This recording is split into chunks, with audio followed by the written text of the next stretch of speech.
اس کے بعد مکتب ہی کے ایک طالب علم محمد حنان شریف کو دعوت دیتا ہوں کہ وہ آئیں اور توحید اور رسالت پر اپنی تقریر پیش کریں۔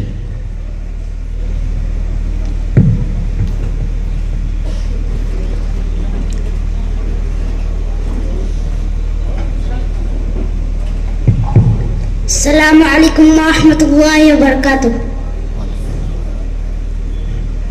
بسم اللہ الرحمن الرحیم، نحمدہ ونصلی علی رسول الکریم، اما بعد، اعوذ باللہ من الشیطان الرجیم، بسم اللہ الرحمن الرحیم۔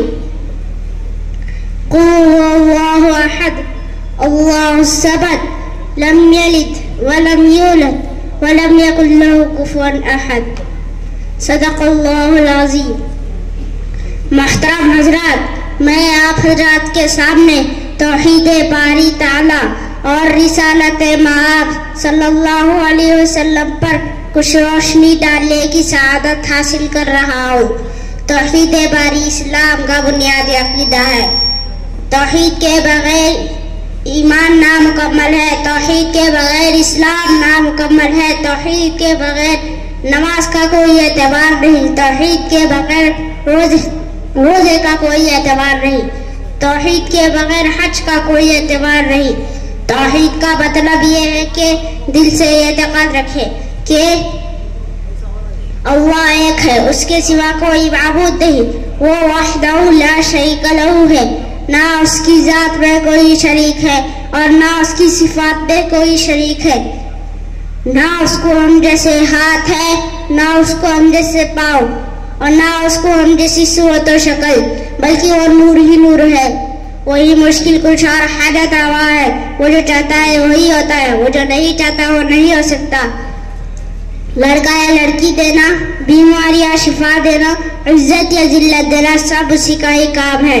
کسی نبی یا ولی یا پیر و فقیر یا کسی بزرگ کا یہ کام نہیں، اور اللہ تعالیٰ ہی عبادت کا مستحق ہے۔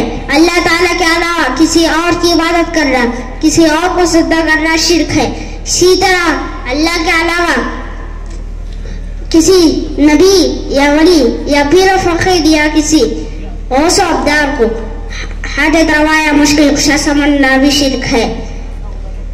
معزز سامعین، توحید ایک باری کے بعد حضرت محمد صلی اللہ علیہ وسلم کی رسالت پر بھی ایمان لانا ضروری اور فرض ہے۔ اس کے بغیر بھی ایمان مکمل نہیں ہو سکتا۔ آپ صلی اللہ علیہ وسلم کے رسالت پر ایمان لانے کا مطلب یہ ہے کہ دل سے اعتقاد رکھیں کہ آپ صلی اللہ علیہ وسلم اللہ کے بندے اور اس کے رسول ہیں۔ آپ صلی اللہ علیہ وسلم کو بندوں کی ہدایت کے واسطے بھیجا۔ آپ صلی اللہ علیہ وسلم اللہ کے محبوب اور مقرب ہیں، تمام گناہوں سے معصوم ہیں۔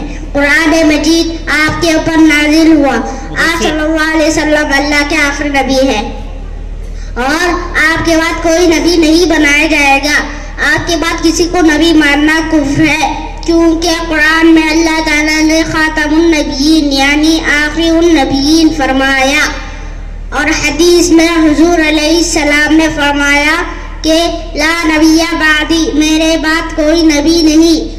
اس لیے آپ کے بعد نہ کوئی مستقل نبی آ سکتا ہے اور نہ غیر مستقل نبی آ سکتا ہے۔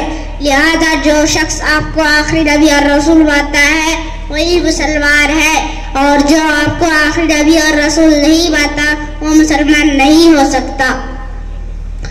آپ کے بعد جن لوگوں نے نبی ہونے کا دعویٰ کیا وہ سب جھوٹا اور کافر ہے، جیسے مسیلمہ کذاب، اسود عنسی، سجاع، مرزا غلام احمد قادیانی وغیرہ۔ تمام علماء اسلام کا فتویٰ ہے کہ جو لوگ مرزا غلام احمد قادیانی کو نبی مانتے ہیں وہ سب کافر ہے۔ اللہ تعالیٰ سے دعا ہے کہ اللہ تعالیٰ ہمارے دلوں میں عقیدہ توحید اور عقیدہ رسالت پیوست فرمائے۔